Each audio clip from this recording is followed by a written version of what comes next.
Good afternoon. I'm Julia Coakley, and on behalf of the MGAA, I'd like to welcome you today to our market briefing, which is being delivered by the Innovation Group. Before handing over to our presenters, I'd just like to run through a few housekeeping points. If you'd like to ask a question, please use the chat button at the bottom of your screen. Your questions will be answered during the Q&A session. If your questions aren't answered during the presentation, they will be answered post-meeting if you'd like to leave your contact details. The MGAA's Programme of Learning Insights has been accredited by the Chartered Insurance Institute for the quality of content and supporting materials, with CPD hours applicable if relevant to your ongoing professional development. The recording of this briefing will be available on our website and MGAA YouTube channel, with the PowerPoint presentation to follow post-event. Just a few slides there, so the main content is in the body of the presentation. Finally, you'll be sent a feedback survey. Please do take time to complete this, which should take no more than 2 minutes. The team at the MGAA really do welcome your views, and they're most important for us to make sure that we're delivering the best quality of Programme of Learning and Insights.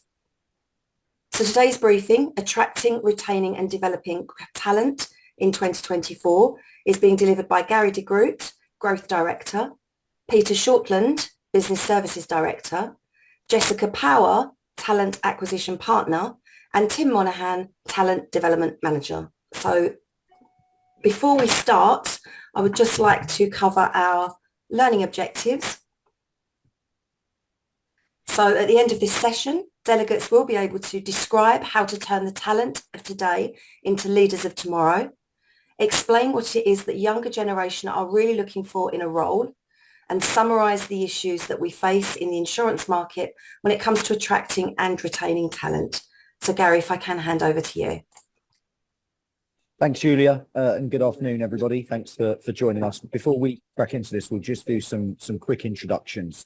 So I'll go first. So I'm Gary de Groot. I'm the Growth Director, as Julia said, here at the Innovation Group. My role covers responsibility for sales and account management, as well as marketing across both our motor and property businesses. Just very quickly, for those of you that aren't familiar with the Innovation Group, we are a claims management and specialised claims service provider to the insurance industry, again, across motor, liability and property lines of business. We work with a number of MGAs. We've got skill sets across the board and a real niche around technology and development of systems and software to support claims solutions. Tim, I'll hand over to you for a quick introduction. So my name's Tim Monaghan. I've been at the Innovation Group since 2021. I'm in talent management here, started off in talent acquisition, and now I've moved into the L&D role here within the Innovation Group. Thanks, Tim. Jess? Hi, I'm Jess. I've worked with the Innovation Group for 3 months now, but I've been lucky enough to work with them for about 2.5 years from a third-party perspective. I'm talent acquisition partner and very much been brought in to look at attracting and retaining top talent within the business, and been in this area for 10 plus years, specialising in recruiting within the insurance and claims market. Thanks, Jess. Peter? Yeah, thank you, Gary. Yeah, I've been with the business now for 3 years or so. I'm actually a loss adjuster by background, although started my career working for one of the major insurance companies. My role in innovation is Business Services Director, where I'm responsible for dealing with audits, complaints. I'm also responsible for some other areas, analytics and running of our network, all shared services within the group. That's what I do. Brilliant. Thank you. Thanks, Peter. Thanks, guys. So for everyone listening, I think what we want to talk about today is where the insurance industry sits in relation to talent. To attracting, retaining and developing that talent. Now, those that are regular MGAA webinar attendees will note that we presented something similar on this about 18 months ago, which myself and Jess were part of. And I think part of what we want to do today is look at, have we moved on at all? If not, why? What challenges are we facing? But perhaps most importantly, how do we overcome some of those challenges as well? I think the starting point certainly for me is that I don't know how many we've got attending this today, but I can feel pretty comfortable that if we did a show of hands, not many people set out when they finished school, university, decided that they wanted to go into the insurance profession. In fact, that the percentage we know is incredibly low, tends to be something that people fall into. And you know, I've always been quite confused as to why that is.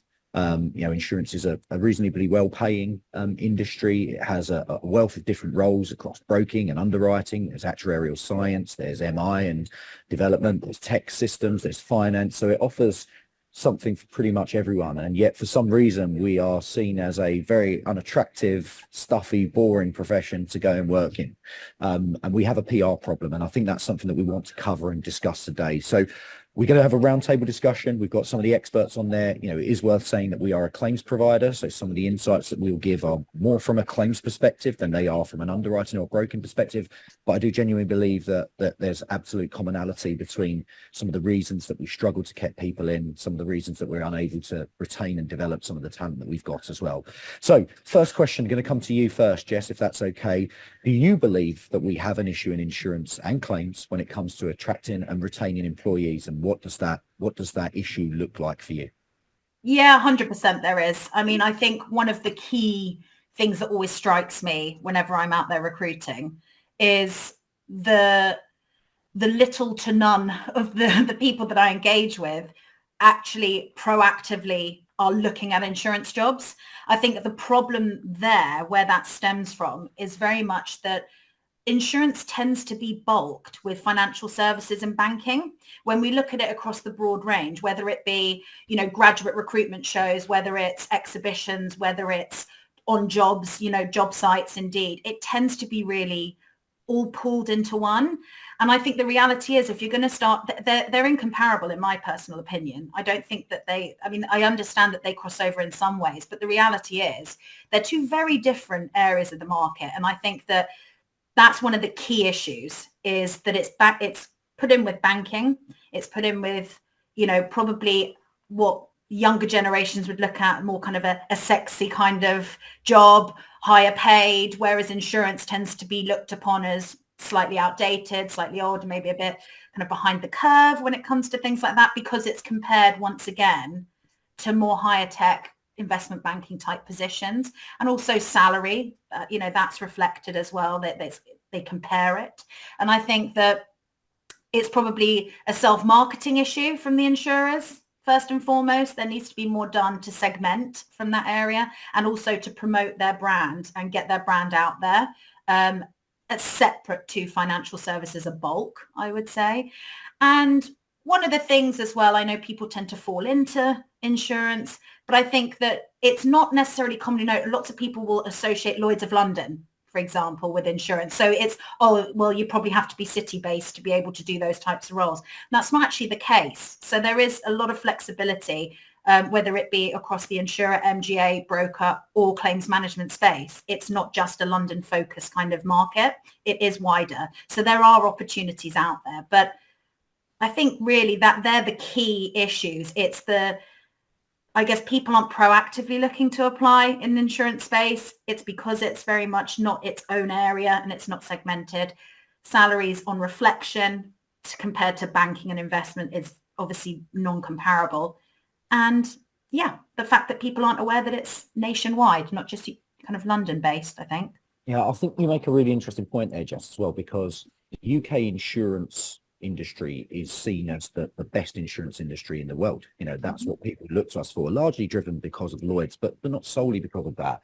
Yeah, you think of other great British exports, and people might laugh at this, but you look at something like the Premier League and football. You know, we champion that. We're really proud of that, and yet for some reason you don't hear people talking about our industry and our insurance industry being the envy of the global market, which it absolutely is. I think one thing I do definitely want to pick up on, and Peter, I'll come to you next, is Jess makes a really good point, and we discussed this off of this screen as well, about financial services lumped together. You have insurance in that, you have banking as well. That went through a really, really poor PR exercise through the crash in 2008. You know, AIG's name was linked to that, so you had insurance part of what the people believed the problem was. I guess the difficulty is that if people are seeking really high paying jobs, they are they're comfortable with going into financial services, they are going to migrate to banking and investments as opposed to insurance. They don't make a Wolf of Wall Street about an underwriter or a broker and Lloyd's. This is a completely different piece. So we've got a PR problem, and yet we don't have the attraction of those hyper salaries that you get in banking, which puts you in a really weird space. What does that look like, Peter? Would you agree with that? What do we do to try to overcome some of that stuff? Yeah, you're right. There is no Wolf of Wall Street in the insurance industry. But for those of us who remember back a few years, there was a major Disney or Pixar cartoon called The Incredibles, if you remember that. And Mr. Incredible was an insurance man based in New York. But that's part of the PR problem, you see, because he was bored with his job. And I think that's one of the issues that you face when you see TV programs as well. They show people working in a call center, utterly fed up, can't really be bothered. And I think people associate insurance with that. They only know what they see. That's the problem. And I think that the wide variety of roles that we have in the insurance sector is not something that people generally will be aware of until they walk through that door. The problem is, how do you get people to walk through that door in the first place? It's difficult. Once you go through one door, other doors open for you. We know that. Most of us in this room would know that. Now, how do we get people, young people, young professionals interested in what we do? And I think there is a bit of a PR problem for the industry in that respect. I mean, the variety of roles is absolutely huge. I think most people, when you talk to them about insurance, all they can see is the call center. They can see motor insurance, household insurance. If they're running a business, they see their day-to-day business insurance. But they wouldn't have any kind of knowledge or understanding about the breadth of it in terms of just where we are with the London insurance market and the international insurance markets generally. The size of that, as Jess said, I mean, it's a major earner for us as a country in terms of invisible exports. I think the issue for us is that we need somehow to challenge younger people to recognize there are these roles available in the industry. And as it stands at the moment, I'm not really sure they see it. I'm very fortunate to have two young people living in my house. So my son and my daughter, both in their 20s. And if you ask them or any of their friends what they think of the insurance industry, it's, oh, boring, Dad. That's the kind of approach you get. And somehow we need to change that. Okay, thank you, Peter. So, Tim, I'm going to come to you on this first. I think the slide that we've got on screen there, perhaps the most galling of the statistics is only 4% of young people find a career in the insurance industry appealing. You're obviously working with a lot of our internal talent and talent across the market through the roles that you've done. What are young, talented people looking for in terms of a career these days? What are their drivers? What are they? What appeals to them from a career perspective? How does that differ to, say, 15, 20 years ago, when actually a lot of people did want to go out and work in the city and wear a suit and be in insurance? How is that different now? What are we dealing with from a demographic perspective? What makes these talent attracted to us? What can we do? Well, I don't think that young people's sort of perception on their careers has changed overly too much from 15, 20 years ago. I think they are looking at, the working from home, the flexibility. And I think a lot of our younger generations are looking at careers where their mental health comes first. And that's what I'm seeing through the younger generations. Sort of going back to what we were saying before, I think it's important that we, as people who work in the insurance industry, really push, actually how great it is to work in insurance, and we can have that flexibility. We can have those sort of work-life balances within the companies we work in. So I think that's where the younger generation is sort of changed slightly, in my opinion. Do you think, and I'm making broad brush here, which is never good and not got the data. Do you think there's the younger generation have a more ethical look in terms of what they want to do from a career perspective as well? Does that drive some of their motivations and behaviors, and therefore where they want to align their career to? Tim, do you see some of that? Yeah, totally. I think people are sort of more sort of driven by that nowadays. Yeah, for sure. Socially conscious. Okay. Right. I want to come on to what I think is a really key point of this. It's always sort of tricky to talk about. Do we pay enough as an industry? Do we have are we paying the right amount for those talented people? how many Oxbridge graduates are coming into insurance, and what is it that's going to attract them? Largely I was thinking the salary is a big part of it. So Jess, I'd like to come to you on that first. Do you think we pay enough as an industry?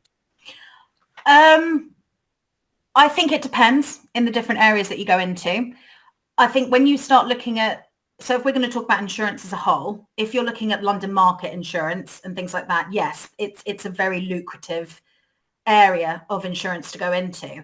I think when you start looking at branching out into different areas where there's more flexibility actually. So if you go to London market, it's very much underwriting syndicates, it's, audits, it's very, very quite technical really. But when you branch out and you look at different broking houses, you look at the claims industry, there's a multitude of different roles that you can do. But obviously there's levels of skill that are required, which need to be paid, certain levels, certain amounts.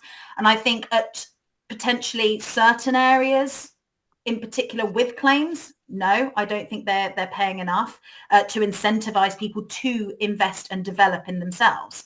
So, if you want somebody to improve and develop and I guess effectively climb that ladder internally, but you're only giving them small increments to do that, and yet their cost to go out and learn when it comes to their time, for example, it's probably not as reflective as other industries, I would say.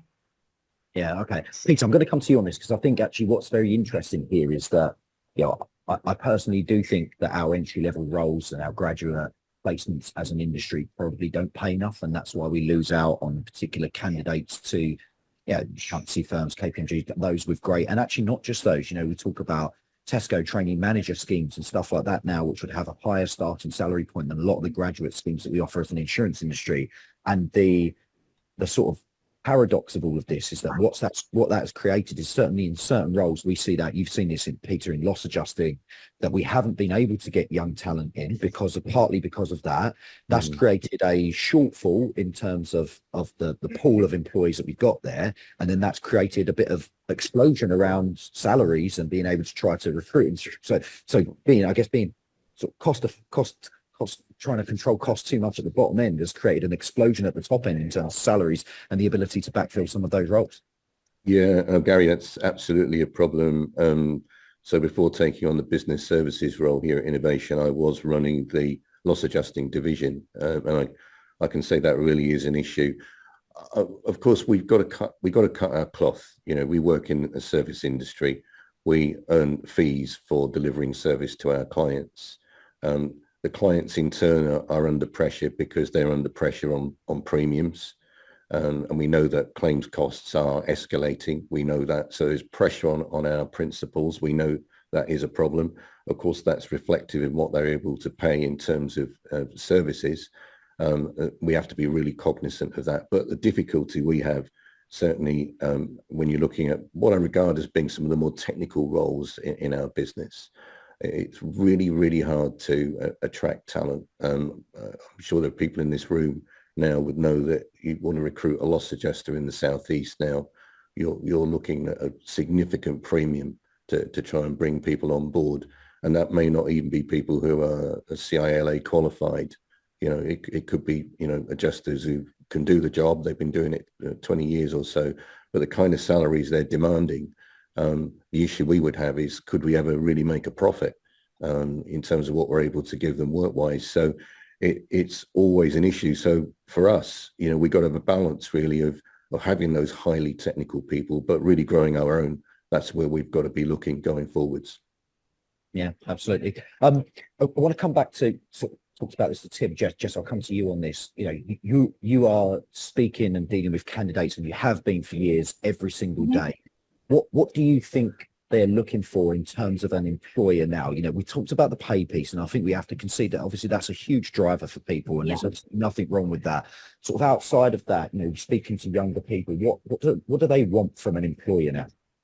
Yeah, I think there's a few things that typically come up regularly when I'm recruiting. So it's flexibility is a key one in terms of whether it be a hybrid based. And I actually am finding more younger generations now are actually leaning more towards a hybrid model as well, because I think that kind of segues into the other kind of key thing that they look for, which is development. You know, it's training, development, being able to build on skill, learn on the job. And I think that's a real important part to people. They want to be able to have a career rather than a job. It becomes a career focus for them where they can really identify where they want to go within a business and they can have that support.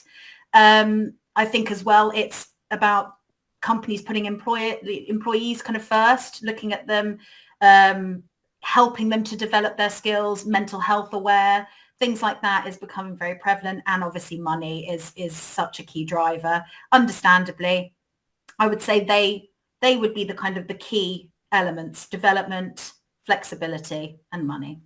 And Jess, is that any different to 10, 15, 20 years ago? Have we still got the same drivers that people are looking for? It's maybe interestingly, obviously from COVID, there was this boom and this excitement that everybody was then suddenly remote, and it was a completely new way of working. And I actually think it was probably quite challenging for more junior people, because all of a sudden you've gone from having all of the technical support around you to absolutely being left on your own. You don't want to bother people constantly. So your development would have really slowed. And I think that probably, in hindsight, you know, it was great and we had to, but I think going forward, that's the one thing that's changed. I think originally everybody I was recruiting was, I want a remote role. I want a remote role. Now it's, well, I would ideally like something hybrid or more office space. So that is one shift. But the other side of things, no, I don't think that's changed at all. I think that's a shift, isn't it, Jess? I think we've got a whole generation of people who haven't actually worked in an office yet, which to me is a bit crazy. Yeah, absolutely. Yeah. And I think as well, you know, we've got to appreciate people coming in at entry-level positions might not necessarily have had a job prior to this. So for that to throw somebody into a working environment without ever learning what that structure looks like on their own remotely, without that continued kind of constant touch point support, it's going to be really challenging for younger people. You know, it really is. I mean, it'd be challenging for me. So, you know, somebody that hasn't been in that environment, it'd be challenging. Yeah, let's expand on that. So Tim, what sort of challenges has hybrid and remote working created for employee workbase, but also our ability to develop some of the talent that we've got within our business as well? I just think when I started my career in recruitment, I think the way that I learned was to be in amongst my peers. So I listened to how they spoke, you know, how they interacted, you know, what they said, and I think that's really important. So I think at the moment with sort of remote and hybrid working, I think people are missing out on those opportunities in terms of interacting and hands-on training and mentorship. I think that's really important, and I think we are missing out on that with hybrid and remote roles. Yeah, the osmosis effect, as we call it. And I also think, Peter, I'll come to you on this and see if you agree with me, but I also think that, you know, sometimes the way that you identify your talent is through a number of different things. And some of that might be productivity in terms of whatever role that they've got, the quality that they've got. A lot of that is around, you know, natural leadership skills. You can get culture setters in team environments as well. You can identify people that are helpful and will support those around them and help to come bring people along and train them. That sort of stuff is very, very hard to identify when you've got a home-based role. You know, you can still look at productivity because you can see person X has done this amount over the last week or so. But some of those intangibles, Peter, would you agree, are really, really hard for us to identify when people are home-based?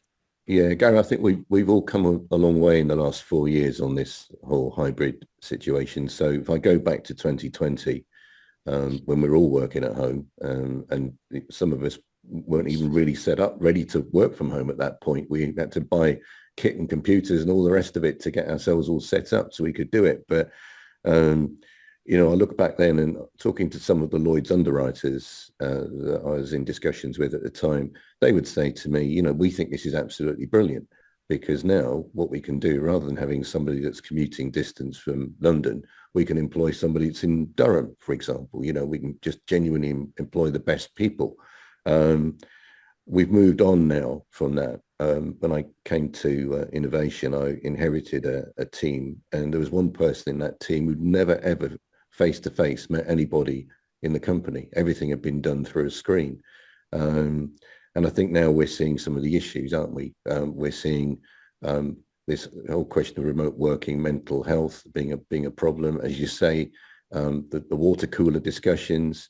Loss adjusting slightly different because, of course, yeah, there's an element of hybrid, but actually you've got to go on site, and quite often, younger adjusters learn from, the more experienced ones by being on site with them. So that's always continued to a degree.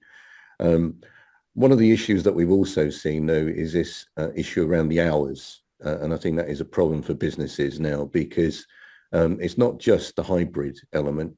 I think also there's this desire for compressed hours or different hours.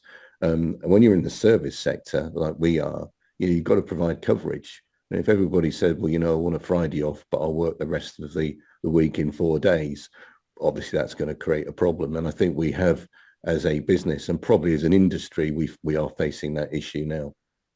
Okay, excellent. Thank you. I guess that's brilliant, Peter. I guess the $1 million question here, though, and Jess, I'm going to come to you very unfairly first, is that I think we're saying that trying to identify your top talent is tougher when you've got remote and hybrid working where they're not office based.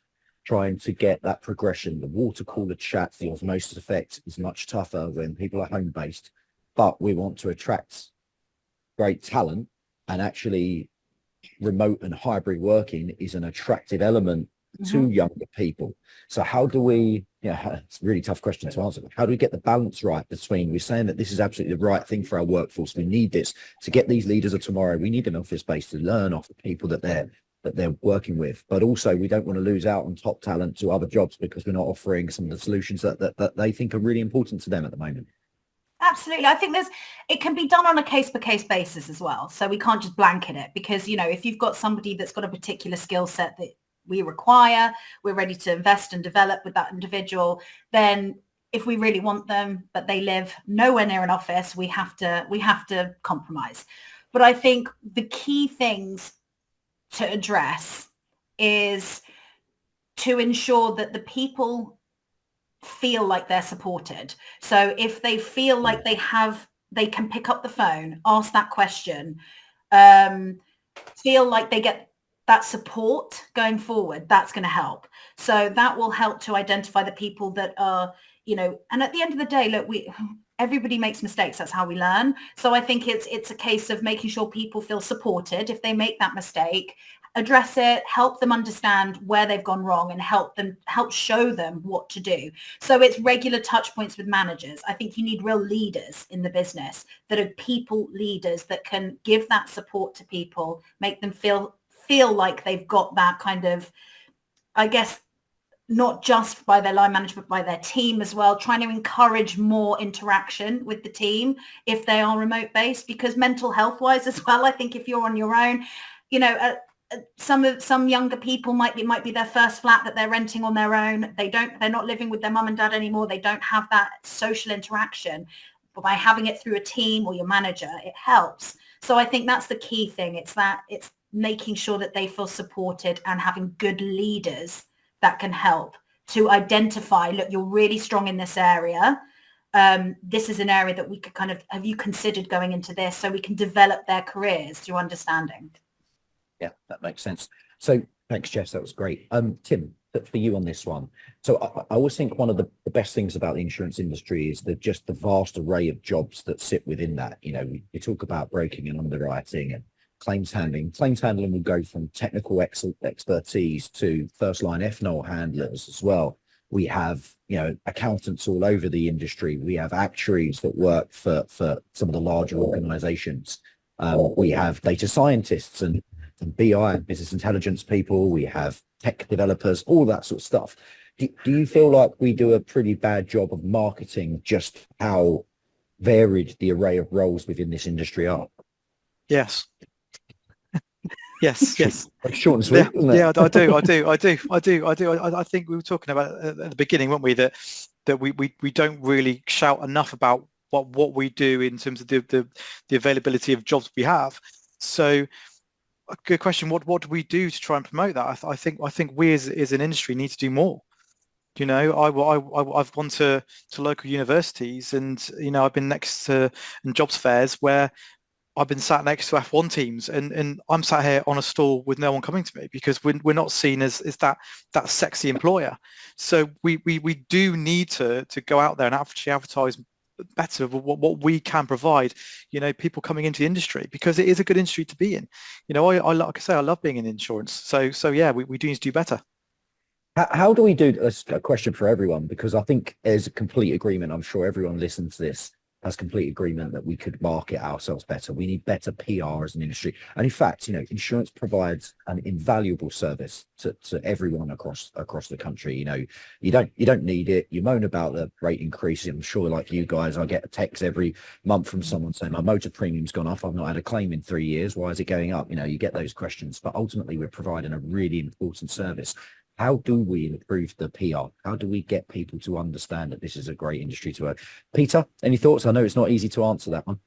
No, it is a really tough one, Gary, because of course the industry is so varied. But I do think that somehow we've got to get to people when they are young, whether or not that's A-level students, careers, masters, university campuses and road shows such as what Tim's talking about there. I'll try not to put the insurance guy next to the F1 stand, though. I don't know if that's going to do us any good. Yeah, that didn't do any favours. Yeah, we just have to sort of, make that sort of subliminal message, if you like, really, that it's not just about what you see on the telly. There's a lot more beside that. But it's how you actually attract those, that talent in the first place into a role where effectively you're learning your trade, and how can you, make that pay for people who are going to be paid so much more going into other professions. That's the tricky part. I mean, what we've done recently is we've looked at the whole thing and overhauled it. And initially we were looking at having a graduate training scheme, as you know. But when we looked at it, we thought, well, actually, we've had some people who've come on board as non-graduates who are showing real promise. And we don't want them to feel left out, because actually we've got some real talent there. We've had a chance to look at them at close quarters for, 2 or 3 years.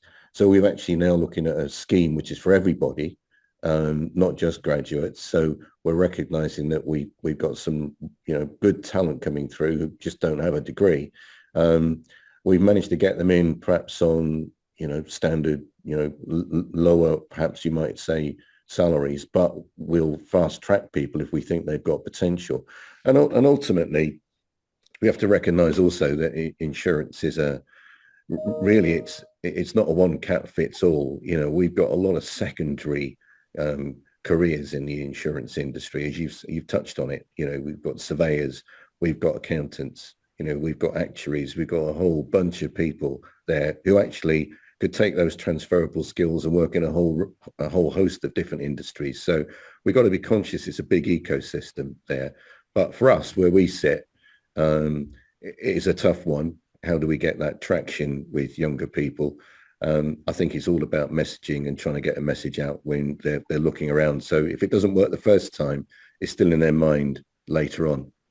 Yeah, I mean, Jess, is this something that the ABI should be looking at? I mean, it's all well and good us sitting here talking about it, but we are a small to medium-sized company in a huge industry. Really, we need the big insurers, the big brokers within the UK to be pushing this agenda as much as possible, right?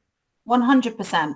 If you collectively all work together, you're going to achieve more, right? So I think one of the key things for people going into looking at what career they want to develop, it is understanding insurance is very accessible to a lot of people. There's no prerequisite in entry-level roles. Whereas if you go down, say, the F1 route, I would imagine you have to have certain skill sets to go into those teams. So it's vastly, widely accessible. You don't have to have degrees. You don't need to have for certain roles, and you can come and you can learn your trade, you can develop. And while you're within that role, you can, a lot of companies like us, we will support people on their learning and development path. So if they want to take exams and they want to get kind of accreditations, we can help them achieve that. So, but coming in, there's not that instant barrier. I know when I graduated uni, I was literally told, you have to go to university to get a job. That was just the way it was. So I came out and was like a bit miffed why all of a sudden my marketing degree and branding degree, it was absolutely nothing to do what I was, with my actual job. But in order to get in, I had to have a degree. Whereas now that's not the case. So I think that needs to be promoted to people as well, because it's, if you think, I would imagine, I mean, this is what I thought before I came into insurance, kind of bit boring, bit technical, lots of numbers, you know, and you probably need to have loads of degrees and loads of experience to even get a look in. It's not the case. So that's what needs to be widely advertised by the big boys, you know, get it out there, get it in the know, and also talk to people, integrate when we're at these kind of graduate shows, these exhibitions, get out there, start talking, start promoting insurance as a market. Yeah. You touched on a very important point now, I think, Jess, around qualifications, something that I think as an industry, I know that the CII puts some really good information out there, but it is interesting just how much importance do we or don't we attach to our industry qualifications. So I mean, when I started off with one of the major insurers at the time, which is now no longer here, but it was, you know, absolutely mandatory that as part of the training scheme I was doing, you had to do your ACII exams, and then they saw that as a badge of honor, and actually it affected your career progression.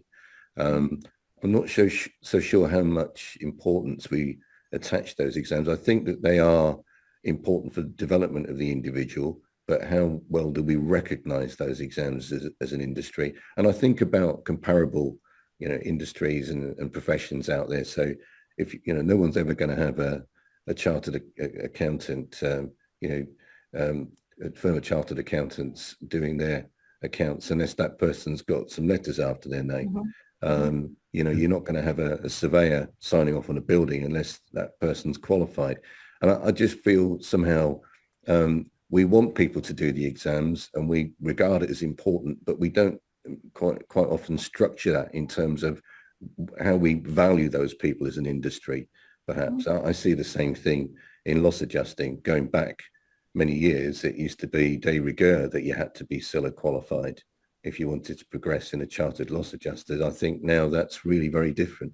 If you want to do it, it's good for your own progression and own knowledge, but how much of it now will affect your career movement, I don't know. Yeah, interesting. I think, Jess, what I liked as well is you mentioned you don't need a particular skill to join the insurance industry. There's lots of different, and I think that's one of the best things, but it's also one of the reasons that we don't get people because, you know, quite a clear path. You want to become a lawyer, you study law, you do the LPC or whatever it's called, and you transfer over. You know, similarly, you want to do an accountancy degree. There's no insurance degree, or there's nothing that even correlates necessarily with that. And so sometimes I think, you know, you're trying to, it's very difficult, isn't it? When you're 18, 19, you try to plan out your pathway of career and you align it to subjects that you study. You know, I want to be a history teacher because I really like history. There's absolutely nothing that you study that relates to an insurance career path necessarily. And so I think you lose talent from that because it doesn't fit into an assigned role that they have in their head. Tim, you're nodding away. You agree with that? Yeah, completely. Yeah. I think we need to get it out there more that there are numerous career pathways that you can take once you've got your foot in the door in the insurance industry. So it's something that we need to promote more for sure, because we do the innovation group. You know, you can start in claims and work your way up, even into sort of engineering if you want to. So I mean, it's as long as you're showing that willing and that passion, then there are career pathways definitely in our business for sure. Yeah, I also think if a lot of the people that I speak to, and you guys might agree with this, people tend to stumble into insurance. So it's because their dad worked in insurance, their mom worked in insurance, their aunt, their uncle, you know, somebody that they know.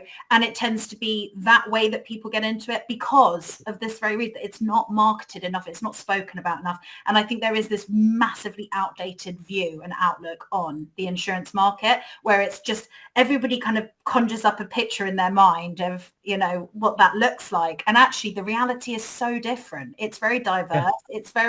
There's so many routes you can go down.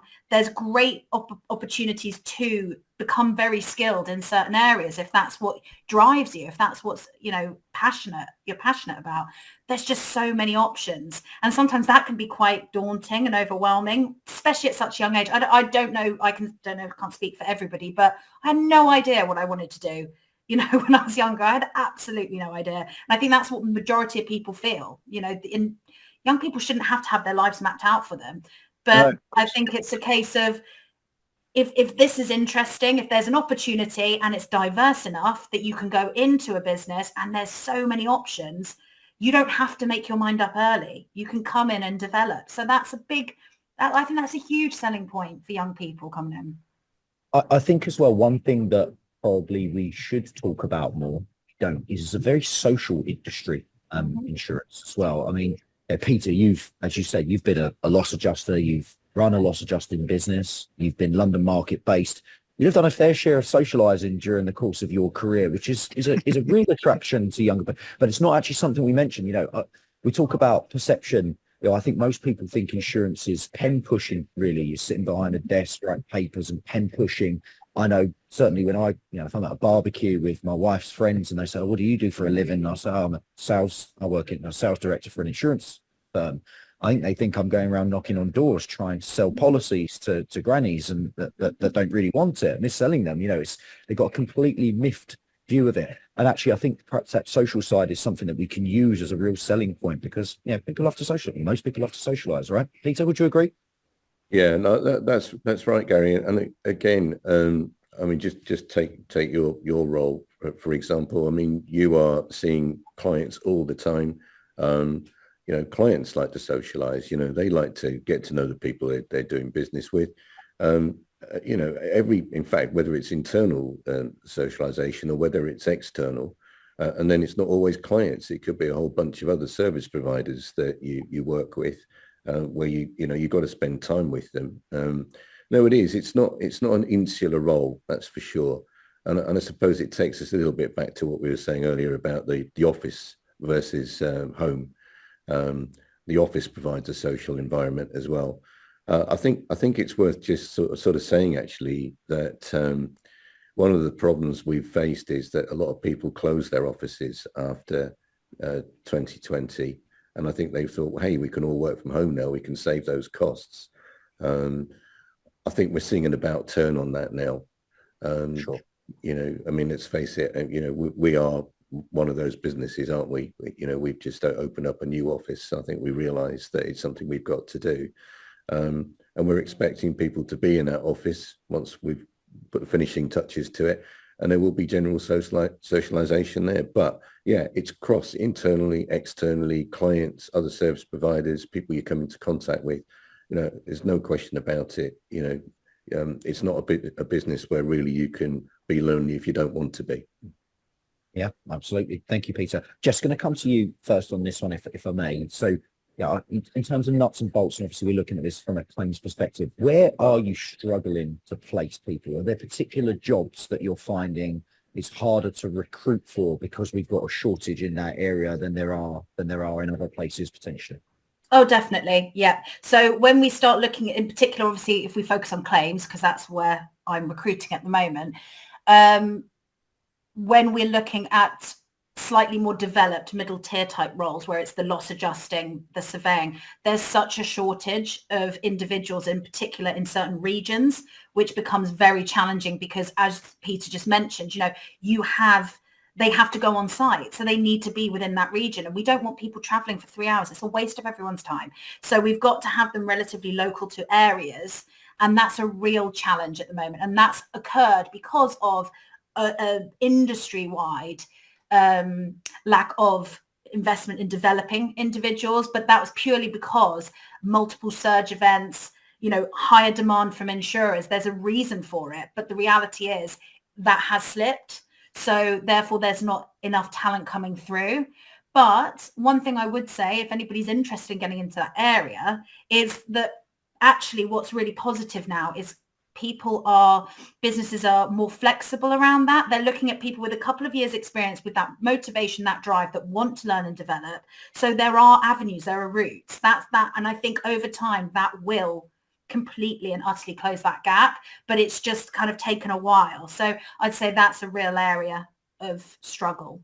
Yeah, and I think, Peter, going to come to you, but we probably see this across any of our more technical roles within our UK claims piece. I mean, there's a stat on there, 25% of the sector's workforce is expected to retire within the next decade. I think that might, I haven't looked at the budget update yet, but that might change because of some of the changes at the end. But I'm thinking, Peter, that certainly in the technical roles, our adjusting side, our subsidence, technical team and engineers. It is an aging demographic, right? And that's a problem for us and for everyone. Yeah, absolutely. I was talking to Gavin, who's our new head of loss adjusting, about this only the other day. We are going to, all of us, we're all going to face a problem there with this demographic time bomb in terms of experience. Absolutely, no question about it. And he is absolutely determined that he's going to be looking at how he can sort of train his own people. So what we are looking at is how we can bring on board people who are committed, bright, really want to learn, want to explore new horizons, and training them up to do those technical jobs of the future, working with the technical people we currently got before they retire. So we've got to pass that knowledge on. In days gone by, you'd have almost what they used to call the bag carrier. There would be an experienced adjuster and somebody less experienced sort of working alongside. Of course, that does continue to a degree on bigger losses, but we can't do it all the time because financially it just doesn't support itself. But one of the things we've been talking about internally, Gary, is training. And we've now got a massive focus on in-house training to the extent where we've just been working last week, haven't we, on a training program, putting dates in, subjects in, making sure we bring our top technicians in to talk about various different aspects of what we do. And that's, I think, where our focus is going to be now going forwards. I think that's really important, Peter, actually, is leveraging the knowledge that you've got within our own workforce. I think some companies don't do that enough. They don't leverage the knowledge that people have already got. I think that's really important. Yeah, totally, Tim. I mean, we need to kind of get as much out of our experienced people as we possibly can. Absolutely have to pass that knowledge on. For reasons we've said, we just can't keep going out and recruiting top experienced people because our business model will not allow us to afford that. So we've got to focus on growing people, and training is a key area. And I think that's another thing that's probably dropped off after COVID. I wouldn't be surprised if people in this room would say it's the same for their businesses. It's certainly the same for us. We're now seeking to re-engage and bring that forward now as a major plank of what we do as a business. Yeah, absolutely. Tim, going to come to you on this one. So obviously 2024, we've seen an evolution of technology. There's AI out there. How is that changing the recruitment process that we've got and the way that we try to identify talents? I think AI is going to be a big one moving forward. I think you've got these new AI systems that are now identifying CVs and candidates that will be good for positions within the business. But I think that AI completely strips away any human element to it, which I think is really dangerous. You work with people, you work with managers, you know who will fit within those teams in terms of personality. So I think that the new AI programs will really strip that away, and I think it can be quite dangerous moving forward. Interesting. Jess, from a tech perspective, are you using different tools now than you did historically to try to identify talent? Yeah, definitely. I think that AI can actually add a lot of value in certain ways, i.e. recruitment is there's so much admin that comes with recruitment, and I think if you can reduce your admin so you have more time to be able to talk to people, understand people, that's only a good thing. So a lot of automation processes that have come out and kind of database stacking, all of this ATS systems, they're really good for future talent pooling and making sure that when opportunities arise, the right candidates in the market that you've spoken to, engaged with, that would be, suitable for that position. So you can proactively start talking to people as a vacancy occurs that's in line with what they want. So rather than it being very reactive, we can be more proactive. Thank you. Tim, I think probably one I want to come to you on actually, certainly thinking about feedback mechanisms in place to understand employee satisfaction, drivers for them, etc. How important is this, and what are you and our business doing to try to get that? We can sit here and talk about we want to attract the right people and bring them on. We need to hear from them, right? We need to hear from them what's important about them. Exactly, yeah. Yeah, I think with us as a business, I think that's something that we're quite keen on, and we do sort of put a lot of focus on that, is to try and keep our own employees, happy. So we do this through a number of different ways. We do sort of regular employee survey and pulse checks, 360 feedbacks. We do exit interviews for people who are leaving the business to see why they're leaving business, what can we do to improve it. We've got employee focus groups as well. Even sort of through our learning development programs, feedback from that to make sure that what we are delivering is right and correct, and are they getting exactly what they need from it. And even through to data analytics and HR matrix, just to make sure that what we're delivering and what we're doing is suitable for everyone within the business. I think it's important to hear what our employees want and need, to help that attrition rate, and also to harness what we've already got and build upon what the employees have already got within our business as well. Yeah, and I think obviously we've looked at some of this. The bit that always interests me, particularly when we do leavers, Tim, and look at the reasons people are leaving, is I think sometimes it can be a little simplistic to say it's just pay, that they've moved for X amount thousand more.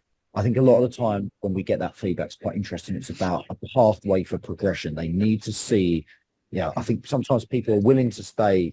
You've got a great company, a great culture for slightly less money. Jess, I'm sure you'd agree with this. If they can see a pathway for their own development, how they achieve this, what happens, professional qualifications, how they pull into that, they want to see somewhere that they can go to throughout their career. Would you agree?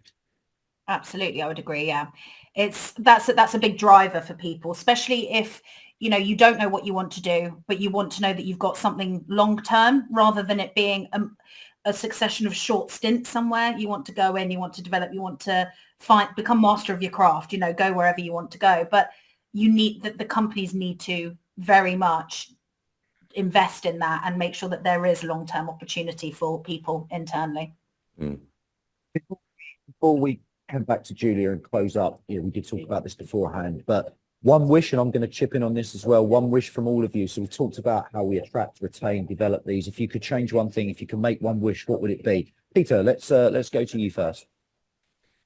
Yeah, I suppose if there's one thing that I would change, is just the perception of where we are in the market. I think if we could get that perception right at the front end, a lot of things would change for us. Perfect. Thank you. Tim, over to you. I'm the same. I'm all about let's make insurance sexy again. That sounds like a hell of a challenge, Tim. But yeah, again, Tim. Jess, over to you. I think better communication from the industry as a whole to younger people venturing out, looking for their new opportunities. So I have more people to recruit for Innovation Group. I think for me, we've spoken through this at length, obviously, in some prep sessions when we've been looking at this. The one bit that concerns me the most is how we make sure that the top talent that we do have within our respective businesses become the leaders of the future.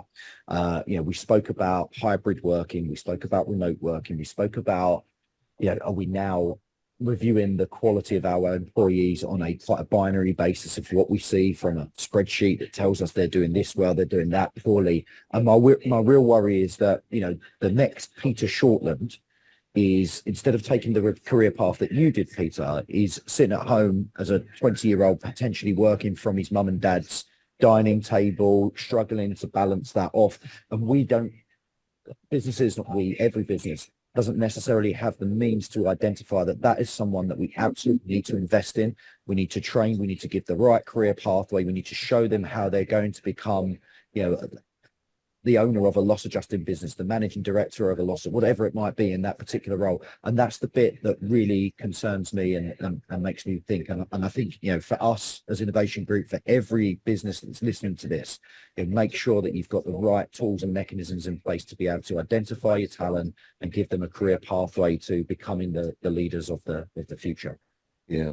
Can I just say, Gary, I think one of the things that is really important is people understanding exactly what it is that some of our businesses actually do, because some of the businesses that we have in the insurance sector are absolutely vast.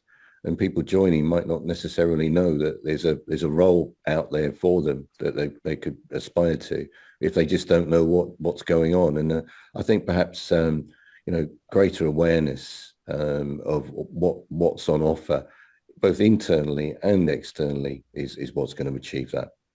Yeah.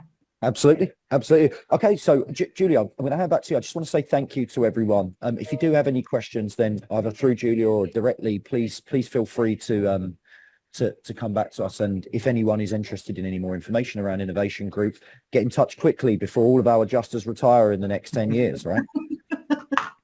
Thanks, Julia. Over to you. Thank you so much. What a thoroughly interesting discussion.